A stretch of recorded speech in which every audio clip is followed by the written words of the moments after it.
ప్రభు కృపలో ఆనందిస్తున్న వాళ్ళందరూ గట్టిగా హల్లెలూయా చెప్దామా?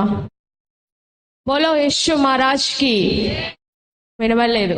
బోలో యేషు మహారాజ్ కి. వినబడలేదు. బోలో యేషు మహారాజ్ కి.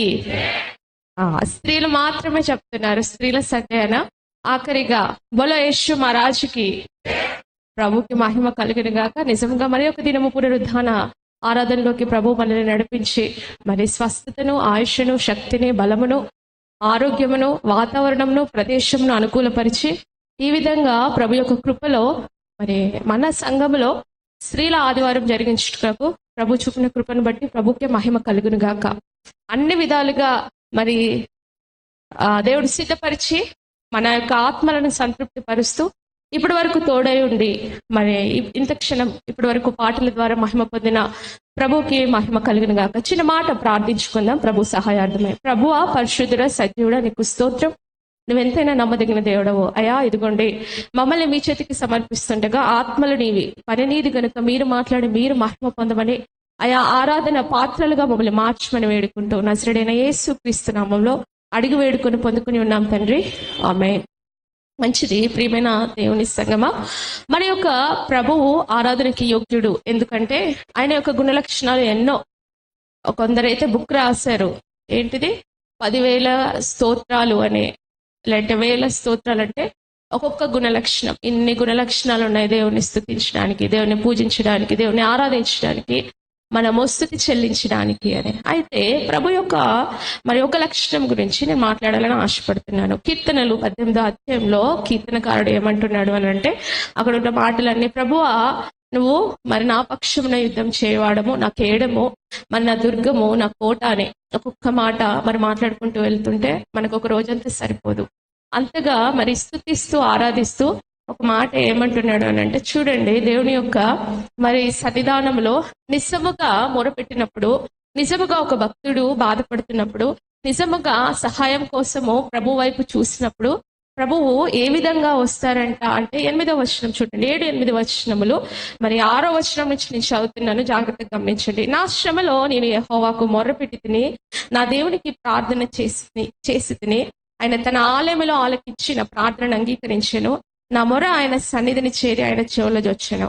నిజముగా ఒక భక్తుడు మరి ప్రార్థించినప్పుడు, మొరపెట్టినప్పుడు, అంగలార్చినప్పుడు, వేడుకున్నప్పుడు, బ్రతిమలాడినప్పుడు, అయా నాకు శ్రమ, అయా నన్ను కనికరించండి అన్నప్పుడు ప్రభువు ఏ విధంగా మరి ఆయన పరిస్థితుల్లో మరి పాలు పంపులు పొందుకుంటాడంట అంటే, చూడండి ఏ విధంగా వస్తారు అని అంటే 9-10 వచనాలు. ఆయన నోట నుండి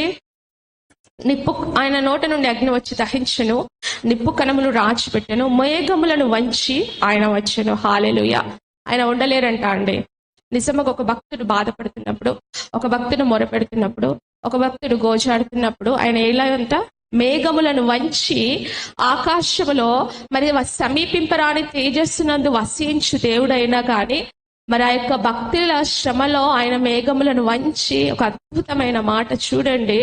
10వ వచనము, కేరేబు మీద ఎక్కి ఆయన ఎగిరి వచ్చెను. కేరేబులు మరి ఒక అద్భుతమైన దేవదూతలు. ఆ కేరేబు మీద ఉన్న ఫలముగా సెకండ్లో వచ్చి ఆయన యొక్క సమస్యను తీర్చడానికి ఇష్టపడే దేవుడు. మనం అందరము చిన్న ఎగ్జాంపుల్, దోమ కుట్టినప్పుడు ఏమంటామండి? అంటాం కదా. నాతో ఉన్నారా? హల్లెలూయా. ఏమంటాం? దోమ కుట్టినప్పుడు ఏమంటాం? అంటాం కదా. ఈ నుదిటి మీద ఈ మడతలు పడడం కూడా యేసయ్యకి ఇష్టం లేదు. నమ్మిన వాళ్ళందరూ హల్లెలూయా చెప్దామా? అంటే ఆయన భక్తులు ఏ విధంగా ఉండాలి అని అంటే, భారం లేకుండా, చింత లేకుండా, సంతోషముగా, ఒకటే భారం కలిగి ఉండాలనుకుంటారు. ఏంటి? ఆత్మల భారం తప్ప ఇంకా ఏ ఒక్క విషయాలలో దుఃఖపడొద్దు అని ప్రభువు మరి ఆశపడుతూ ఉంటాడు. చూద్దామా అండి, నిర్గమకాండం 14వ అధ్యాయం చూసినట్లయితే, త్వరగా చూసినట్లయితే, అక్కడ ఆయన జనాంగము, ఇశ్రాయేలీలు జనాంగము ఐగుప్తు నుంచి విడుదల పొందినాక ముందు ఎర్ర సముద్రము, వెనుక ఫరో రథములు తరుగుతున్నాయి. అప్పుడు వాళ్ళు మొరపెట్టారు. మొరపెట్టడం కంటే ఎక్కువగా సనిగారు. ఏందయ్యా మాకిది, మమ్మల్ని ఇక్కడ తీసుకొచ్చావేంటి, ఏంటి మా పరిస్థితి అని సనిగారు. కానీ మోషే ఒకరు ధైర్యంగా, విశ్వాసంగా ప్రభువుకు మొరపెట్టినప్పుడు జరిగిన ఆశ్చర్యం ఏంటంటే, నిర్గమకాండం 14:29-30 వచనములు చూడండి. ఆరిన నేల మీద నడవడం ఒక అద్భుతము, ఆ నీళ్లు గోడ వలె ఉన్నాయంట. హల్లెలూయా. అంటే ప్రభువు మోషే మొరపెట్టినప్పుడు, ఇశ్రాయేలీయులు ఇబ్బందిలో ఉన్నప్పుడు మరి ఆయన పరిశుద్ధ సన్నిధానం నుంచి దిగివచ్చి ఏ విధముగా కార్యం చేశారు అని అంటే, ఊహించని కార్యము, ఆశ్చర్యమైన కార్యము. ఏ విధంగా బయటపడతామో తెలీదు. ప్రపంచంలో ఇప్పటి వరకు సముద్రంని పాయలు చేసిన దేవుడు ఎవరు లేరు, యేసయ్య తప్ప. హల్లెలూయా. ఇంతటి ఆశ్చర్య కార్యం చేసిన వాళ్ళు ఎవరు లేరు. అది ఒక సముద్రం. మామూలుగా వర్షం పడితేనే మనం 2-3 రోజుల వరకు ఆ బురద అలానే ఉంటుంది. తడి ఉంటుందా ఉండదా?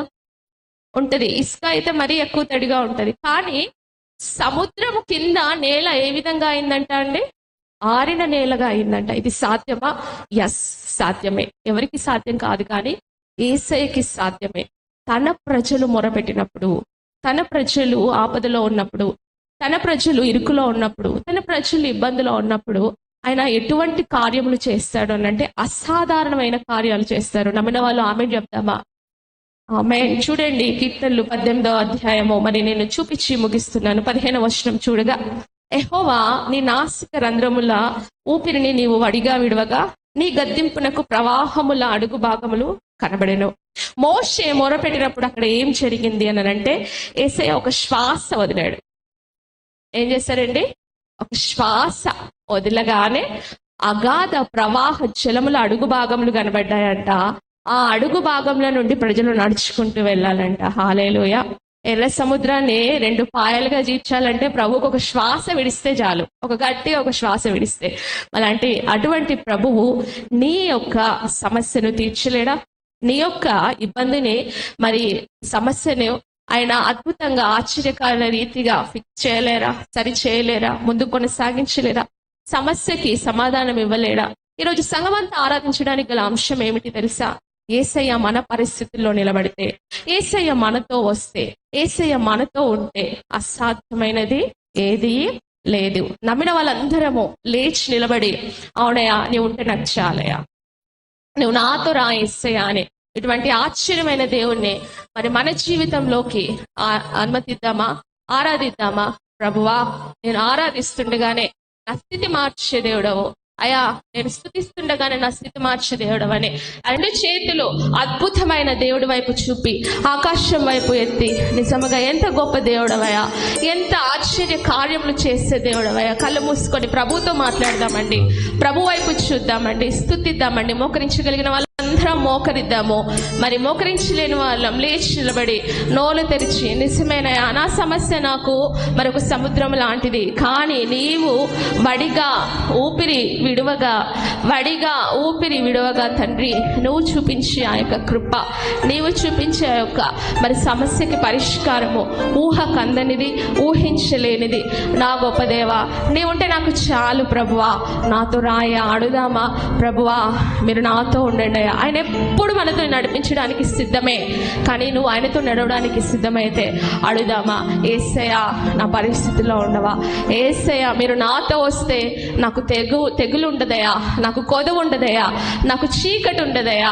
అయా నువ్వు నాకు కావాలి ప్రభువా, నువ్వు నాతో నడవాలి ప్రభువా అని నోలు తెరిచి అడుగుదామా అండి? ఆశ్చర్యములు జరిగించే దేవుడు, అద్భుతములు జరిగించే దేవుడు, ముందుకు కొనసాగడానికి ఇష్టపడే దేవుడు, కొనసాగించడానికి ఇష్టపడే దేవుడు, విశ్వాస యాత్రలో మనల్ని మరి ఆయన విశ్వాసానికి కర్తయగు తండ్రి ఓపికనిచ్చి, ఆయన యొక్క సహనమునిచ్చి, మరి అదే విధముగా చింత యావత్తంతా ఆయన మోయడానికి సిద్ధంగా ఉంటుండగా ఆ భారాన్నంతా ప్రభు పాదాల చెంత పెట్టి ఆయనను నిజముగా మనసారా స్తుతిద్దామా? అయా నీకు వందనాలు. నోలు తెరుద్దామా? స్తోత్రం ప్రభువా, గొప్ప దేవుడా, ఆశ్చర్యకరుడా, ఆలోచనకర్త, నా గొప్ప తండ్రి, మహిమోన్నతుడా. మరి నోళ్ళు తెరిద్దామా అండి?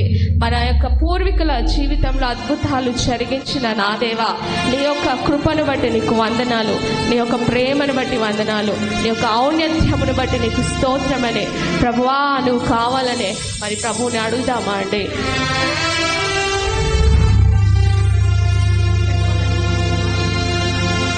యేసు నీవే కావాలయ్యా, నాతో కూడా రావాలయ్యా. యేసు నీవే కావాలయ్యా, నాతో కూడా రావాలయ్యా.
నాతో వస్తే దిగులు నాకు ఉండదు ప్రభువా.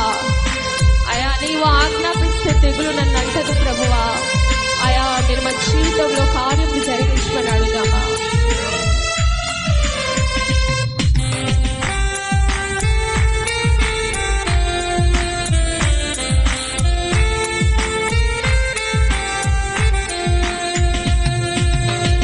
నీవే నాతో వస్తే దిగులు నాకుండదు. నీవే నాతో వస్తే దిగులు నాకుండదు. నీవే ఆజ్ఞాపిస్తే దిగులు నన్నంటదు.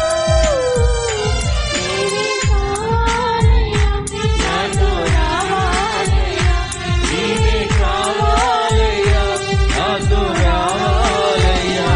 యేసు నీవే కావాలయ్యా, నాతో కూడా రావాలయ్యా.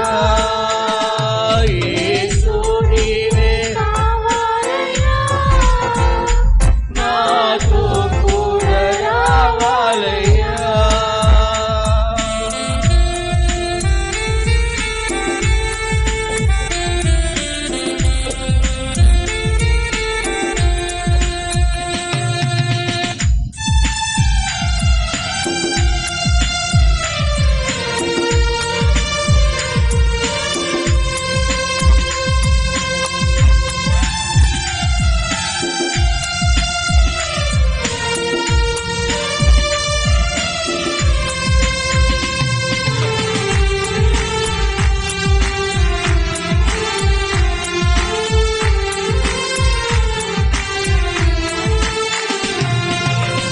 నీవే నాతో వస్తే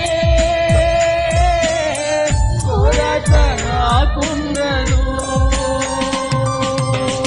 నీవే నాతో వస్తే కొరత నాకుండదు. నీవే ఆజ్ఞాపిస్తే చేయక నన్నంటదు. నీవే కావాలయ్యా. అందరం పాడదాం. నీవే కాంగ్రిగేషన్లో ఉన్న వారందరూ కూడా యేసు నీవే కావాలయ్యా, నాతో కూడా రావాలయ్యా. యేసు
నిత్యం సేరుపులు కేరుపుల మధ్య పరిశుద్ధుడు పరిశుద్ధుడు పరిశుద్ధుడు అని ఆ పరలోకపు కమ్మిలో ప్రభువా మరి కదిలే విధముగా స్తుతించబడుతున్న దేవానికి స్తోత్రం.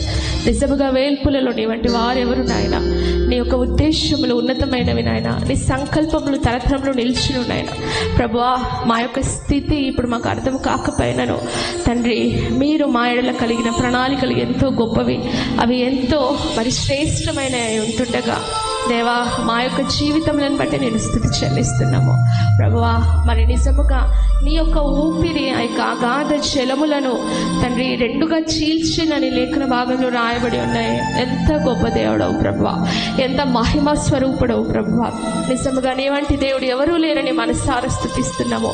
ఇటువంటి గొప్ప దేవునికి అయా అర్హత లేని మమ్మల్ని తండ్రి మేము వెతకకపోయినా మీరే వెతికి అయా నీ రక్తం ఇచ్చి ప్రభువా, నీ జీవితం ఇచ్చి ప్రభువా, సిలువలో యాగముతో తండ్రికి మాకు సంధి చేసి నీ రక్షణ వస్త్రమును మాపై కప్పి మమ్మల్ని క్షమించి నీ బిడ్డలుగా చేర్చుకొని అయా నీ యొక్క పరిశుద్ధ ఆత్మతో పాలుభాగస్తులుగా చేసి నిన్ను స్తుతించడానికి, నిన్ను ఆరాధించడానికి, నీ రాజ్యంలో బిడ్డలుగా పిలువబడడానికి నీ కుడిపార్శ సింహాసనం పక్కన ప్రభువా మరి తండ్రి కుడిపార్శ్వమున మమ్మల్ని కూర్చుండబెట్టడానికి మీరు చేసిన కార్యమును బట్టి ఎంతో స్తోత్రము.